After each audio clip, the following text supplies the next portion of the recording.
നമസ്കാരം. ഇപ്പോൾ എല്ലായിടത്തും എമ്പുരാൻ തരംഗം തന്നെയാണ്. ഇനി L3 അതായത് ലൂസിഫർ 3 അതായത് എമ്പുരാന്റെ അടുത്ത പാർട്ട് ഇറങ്ങുമോ എന്നാണ് ആരാധകർ ചോദിക്കുന്നത്. കാരണം സംഘികളും കുങ്ങികളും കമ്മികളും എല്ലാം ഈ സിനിമ വേർതിരിച്ചാണ് എടുക്കുന്നത്. അതുകൊണ്ട് തന്നെ ഈ സിനിമയ്ക്ക് ഇപ്പോൾ വലിയ രീതിയിൽ തന്നെ വിമർശനം വരുന്നുണ്ട്. റിലീസിന് മുൻപേ അഡ്വാൻസ് ടിക്കറ്റ് ബുക്കിംഗ് നേടി 50 കോടി എന്ന നേട്ടം എമ്പുരാൻ സിനിമ ആദ്യമേ സ്വന്തമാക്കിയിരുന്നു. എന്നാൽ ആദ്യ ദിനം തന്നെ എത്ര നേടി എന്നാണ് പ്രേക്ഷകർ പിന്നീട് ചോദിച്ചത്. ഒരു മലയാള സിനിമയുടെ ഏറ്റവും വലിയ ഓപ്പണിംഗ് കളക്ഷൻ നേടിയതായി സംവിധായകൻ പൃഥ്വിരാജ് സോഷ്യൽ മീഡിയയിൽ തന്നെ കുറിക്കുന്നുണ്ടായിരുന്നു. ഈ പോസ്റ്റിന് പിന്നിലെ സത്യാവസ്ഥ എന്താണ് എന്നാണ് പലരും അന്വേഷിച്ച് എത്തിയത്. ഓപ്പണിംഗ് ദിനത്തിൽ 22 കോടി രൂപ ചിത്രം നേടിയെന്നാണ് ട്രേഡ് അനലിസ്റ്റുകൾ പറയുന്നത്. മലയാള പതിപ്പിന് 19.45 കോടി കളക്ട് ചെയ്തപ്പോൾ തെലുങ്ക് പതിപ്പിന് 1.2 കോടി, തമിഴ് 80 ലക്ഷവും നേടിയെന്നാണ് ട്രാക്കിംഗ് വെബ്സൈറ്റായ സാഗ്നിക് തന്നെ പറയുന്നത്. കന്നഡ, ഹിന്ദി പതിപ്പുകൾ യാത്രാക്രമം 5 ലക്ഷവും 50 ലക്ഷവും നേടിയതായും ട്രേഡ് അനലിസ്റ്റുകൾ വ്യക്തമാക്കുന്നുണ്ട്. അതുപോലെ തന്നെ മലയാളത്തിൽ ഏറ്റവും കൂടുതൽ ഓപ്പണിംഗ് കളക്ഷൻ നേടിയ സിനിമ മോഹൻലാലിന്റെ തന്നെ മരക്കാർ അറബിക്കടലിന്റെ സിംഹം എന്ന ചിത്രമാണ്. ആ റെക്കോർഡാണ് ഇപ്പോൾ എമ്പുരാൻ തകർത്തിരിക്കുന്നത്.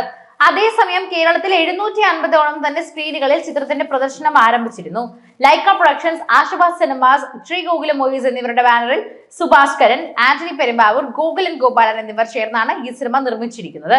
പ്രേക്ഷക സ്വീകാര്യതയും ആഗോള കളക്ഷനിലെ ചരിത്രവും സൃഷ്ടിക്കുമെന്നാണ് വിലയിരുത്തൽ തന്നെ പറയുന്നത്. എന്നാൽ ഇവിടെ തന്നെ വർഗീയത, വിദ്വേഷ പോസ്റ്റുകൾ, സിനിമകൾക്കെതിരെയുള്ള പ്രചരിക്കുന്ന പല കാര്യങ്ങളും കൊണ്ട് നിറയുകയാണ്. മോഹൻലാൽ ചിത്രം എമ്പുരാനെതിരെ സമൂഹ മാധ്യമങ്ങളിൽ ഇന്നും രൂക്ഷമായ സൈബർ ആക്രമണം നിലനിൽക്കുന്നു.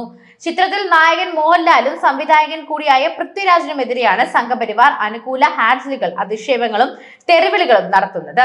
എമ്പുരാനിലെ ഗുജറാത്ത് വംശഹത്യയ്ക്ക് തന്നെ ഓർമ്മിപ്പിക്കുന്ന തരത്തിലുള്ള സീനുകളാണ് സംഘപരിവാർ ഗ്രൂപ്പുകളിൽ ചൊടിപ്പിച്ചിരിക്കുന്നത്. മോഹൻലാലിനെ അറഞ്ചും പുറഞ്ഞും തെറിവിളിക്കുകയാണ് ഇവിടെ എല്ലാവരും. മോഹൻലാലിന്റെ കേണൽ പദവി തിരിച്ചെടുക്കാൻ പോലും പറയുന്നുണ്ട്. രാഷ്ട്രപതി എല്ലാവരും കൂടി നിവേദനം നൽകണമെന്നും മോഹൻലാൽ തന്നെ കൂട്ടിച്ചേർത്തിട്ടുണ്ട്. മോഹൻലാൽ രാമക്ഷേത്രവും കുടുംബമേളയും സന്ദർശിക്കുന്ന കാലത്ത് ആരെ സുഖിപ്പിക്കാനാണ് തുടങ്ങിയ കമന്റുകളാണ് സമൂഹ മാധ്യമങ്ങളിൽ നിറയുന്നത്. അടുത്തിടെ മോഹൻലാൽ മമ്മൂട്ടിക്ക് വേണ്ടി ശബരിമലയിൽ വഴിപാട് കഴിച്ചത് പോലും ചിലർ പരാമർശിക്കുന്നുണ്ട്. മോഹൻലാലിനും പൃഥ്വിരാജിനും നേരെ വ്യക്തിപരമായ അധിക്ഷേപങ്ങളൊക്കെ തന്നെയും നിൽക്കുന്നുണ്ട്. ഇരുവരും രാജദ്രോഹികളാണെന്നും ചില സമൂഹ മാധ്യമങ്ങൾ ഉപഭോക്താക്കൾ കണ്ടെത്തി. കുടുംബത്തോടൊപ്പം എമ്പുരാൻ കാണാൻ നേരുന്നാൽ തന്നെ ഇനി ആ രാജദ്രോഹികൾക്ക് പണം നൽകില്ലെന്ന് പലരും കമന്റ് പങ്കുവച്ചിട്ടുണ്ട്. എമ്പുരാൻ സിനിമ ബഹിഷ്കരിക്കാനും ഇന്നലെ മുതൽ തന്നെ സംഘപരിവാർ അനുകൂലികൾ ആഹ്വാനം ചെയ്യുന്നുണ്ട്. ഹിന്ദു നേതാവ് പ്രതിഷ്ഠിച്ച് അതുപോലെ പ്രതീഷ് വിശ്വനാഥ്, BJP പ്രവർത്തകർ ലസീത് പാലക്കർ അടക്കമുള്ളവർ പൃഥ്വിരാജിനെ സോഷ്യൽ മീഡിയ കുറിപ്പുമായി രംഗത്തെത്തിയിരുന്നു. രാജപ്പനും മോഹൻലാലും അണിയറ പ്രവർത്തകരും ഒക്കെ തന്നെ ഭാരതത്തിലെ ഹൈന്ദവരുടെ കഥയെ സഹനശക്തിയെ വീണ്ടും പരീക്ഷിക്കുകയാണെന്നാണ് ട്രോളുകൾ നിറയുന്നത്.